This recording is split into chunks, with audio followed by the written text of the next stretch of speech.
Today was the main multiplayer reveal for Call of Duty World War II. Last night we got the reveal trailer, and then today we got a lot of gameplay shown on YouTube, and then also a lot of announcements from Sledgehammer Games. And I wanted to make a video to talk about all this news because there's a lot. I've been watching gameplay of it pretty much all day and then reading online a bunch of stuff. Most of these, like what I'm going to say here, is either going to come from like screenshots I've seen posted or what people said after playing it or what Sledgehammer themselves have said. So if something is just speculation on my part, I'll say it, and if I saw something on a screenshot somewhere, I'll say it and probably link it in the description as well. Starting off with divisions, these are just the class types. So there's the airborne, which is the SMG, the infantry, which is the rifle, the armored, which is the heavy MGs, the mountain, which is the sniper, and then the expeditionary force, which is the shotguns. Each of these also has their own ability. For example, infantry has the bayonet charge, airborne has the silencer, which they can equip and then unequip from their weapon.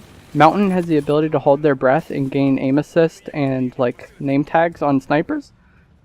The armored division has the ability to bipod their like LMGs, and then finally the expeditionary force gains the Dragon's Breath shotgun shell. These divisions replace create a class, so each division has its own category of primary, like I said. And some people have said that once you like level up, you'll be able to put any weapon on any division, but I don't think I've seen that confirmed by Sledgehammer anymore. If you have seen that confirmed by Sledgehammer, comment that down below. But overall, I don't know if that's going to be a thing.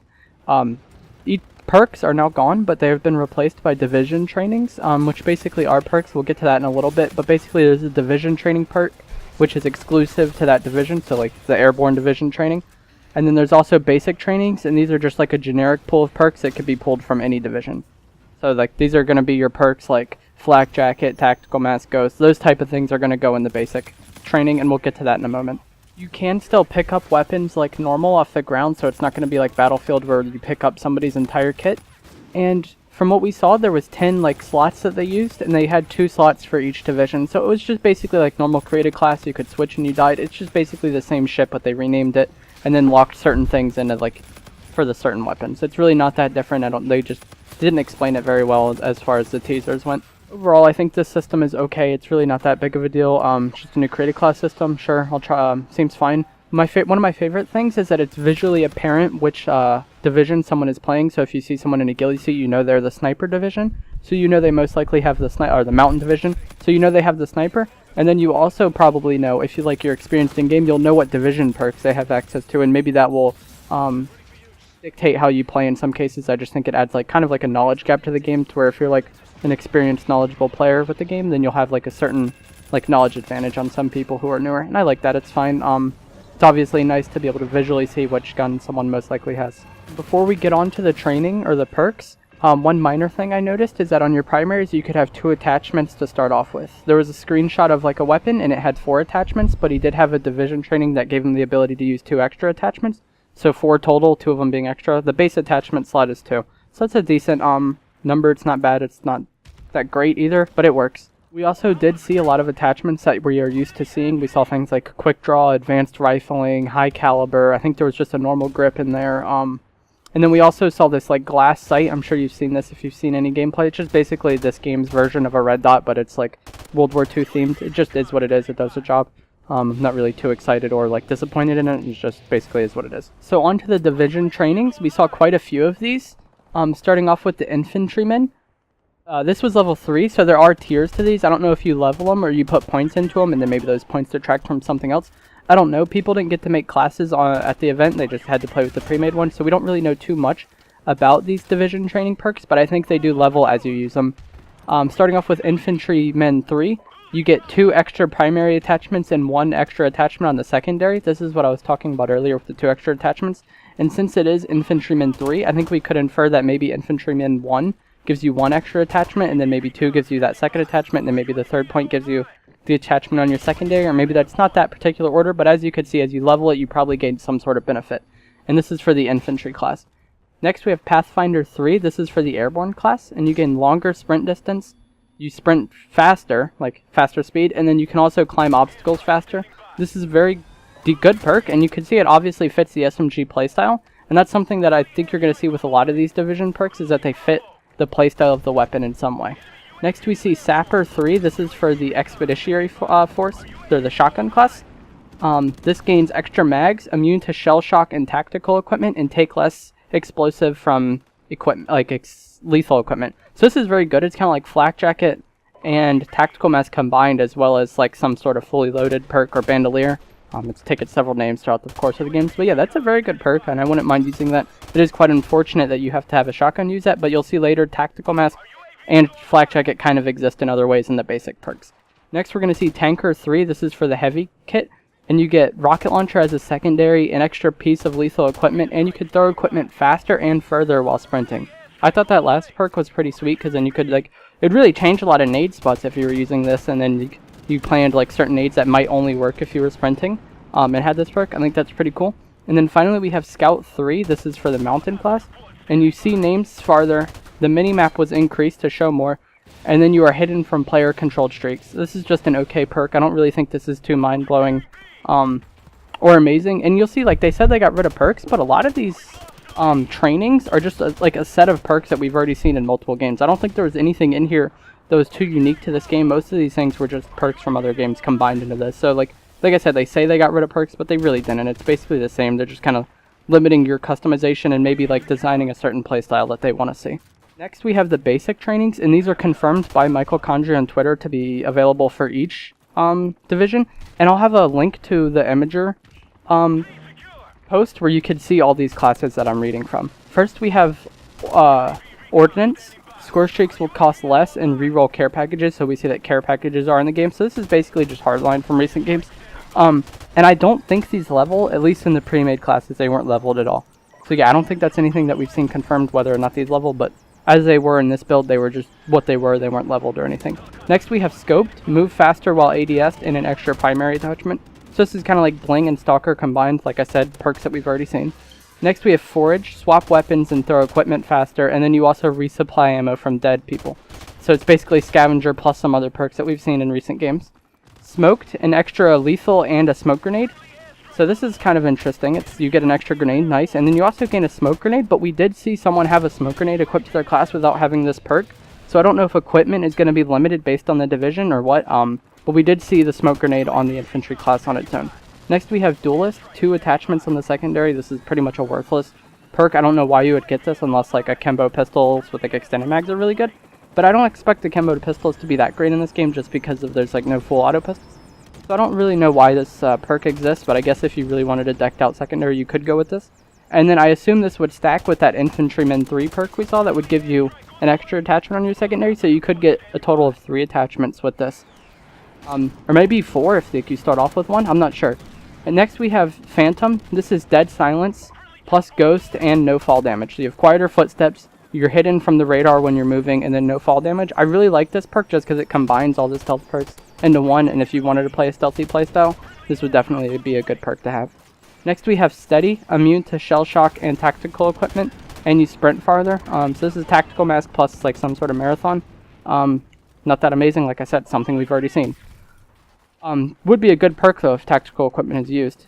And next we have Hunker, reveal enemy equipment and flak jacket. So it's kind of like sit rep and then flak jacket combined, so you take less damage from explosives and you see their equipment. This is a very good perk, and I'm happy to see this on the basics. So like I said, those perks that I just read through were basic and they can be used on any division. They're not limited to a certain one. If you want to see the classes where I was reading those perks from, just check the description. There will be a link to it unless it gets deleted, obviously. But as it stands now, that link is working, and there will be a link down there to the create a class screens that I read those perks from. Those are all confirmed to be in the game. Next, we're going to go into the war game mode, and this is something I see a lot of people spend time on talking about in their videos, and I don't really understand why. I think it's a pretty basic thing. There's 2 sides. One team is attacking, one is defending. And attackers will have to complete certain objectives, while the defenders will have to stop them, obviously, and wait out the time. If the attackers do succeed in their objective, they push you back to the next stage of the map, similar to operations from Battlefield 1. And these will be played on larger maps or multiple maps. I'm not really sure how it works if it's just one... Or I know it's all in one thing, like there's no loading screens or anything. But I think it might be made up of like several multiplayer maps from throughout the base game. You switch side after attackers win all the objectives or if the defenders hold them. So if you're defending first, say they get to the 3rd objective and now you're on attack, you have to either... You have to get to the 3rd objective and pass them, or do it faster than they did if they captured all the objectives. So if they completed everything, you just have to do it faster than they did. It is 6v6, and there are no score streaks, at least in the build we saw at E3. I'm not sure if like they just didn't want them in the game for that, or if they just saw that they weren't balanced at all in war. We're not really sure on that, but as it stands now, there are no score streaks and more. Overall, I think this is just a decent game mode, and it will be fun to play. One of the objectives is to escort a tank, and that's why we saw a tank in the reveal trailer. And I thought that would be part of the war game mode, and it was right. So basically, yeah, it'll be a pretty cool game mode to play every now and then. That does it for all the major things I wanted to talk about, but now I just have a lot of minor things that I saw within the game, just from watching it a bunch and then reading a bunch about it. There's no final kill cam. It is replaced with play of the game instead. This is just okay. I don't really care about it. There's a 2-hit melee if you don't have the bayonet on, and there's a bayonet charge from the infantry class, but it lasts a decent amount of time, but it isn't nearly as long as the Battlefield 1 bayonet charge, so I don't think it'll be as big of an issue. But it's the 2-hit melee that we're used to from recent games, or if you have a melee weapon equipped, which is a thing, you can have a 1-hit melee. I like that. I don't really like the 1-hit melee all the time that we've seen in past games. The TDM limit was 75, but this is subject to change. They could have just had it at 75 just to get games done faster on the show floor. And this is something easy to change if people do want it back to 100, and Sledgehammer is willing to do that. It's not that big of a deal. It's a very easy change. Instead of sliding in this game, it'll have diving back, so if you're sprinting and then you hit the crouch or prone button and you hold it, you'll dive instead of sliding. I prefer sliding, but I guess they said they thought diving worked better in the game, so it is what it is. I don't really care that much about it. I doubt anyone will really use the diving. It's pretty much always been a waste of time.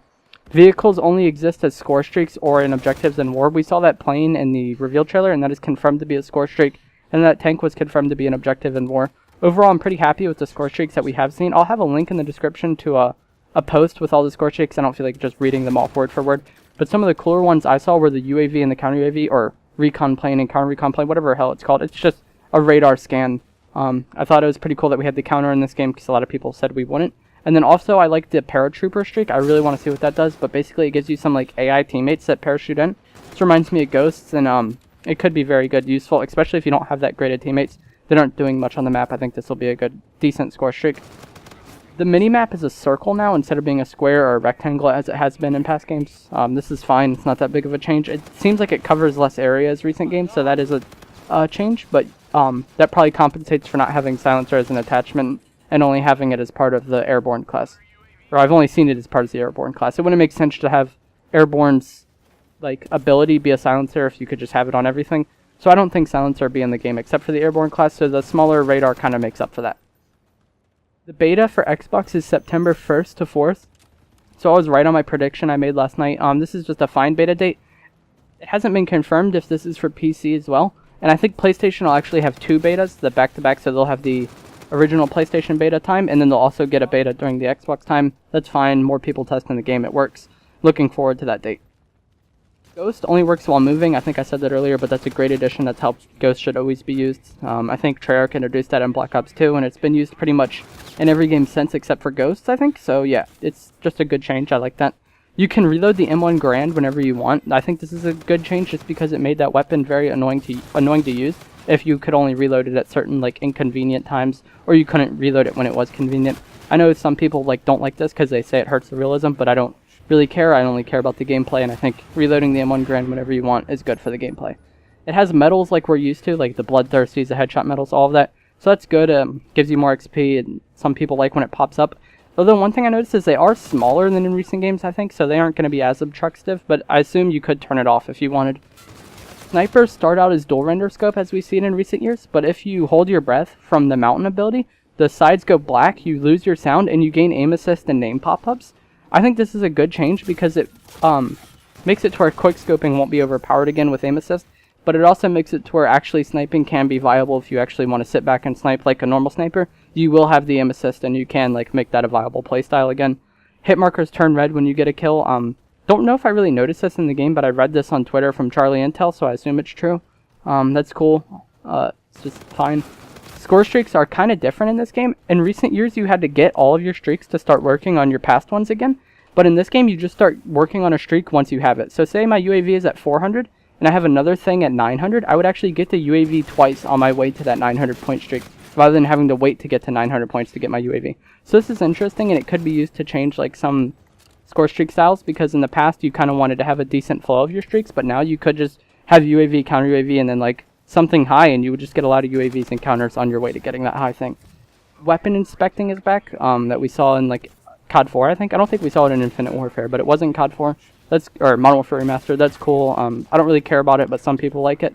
And supply drops were kind of confirmed on stage today by a Sledgehammer dev, but they immediately retracted that and said that it's not true and that they're not ready to talk about that yet. I think we can pretty much guarantee that supply drops will be in this game. It'd be kind of silly for them not to do it.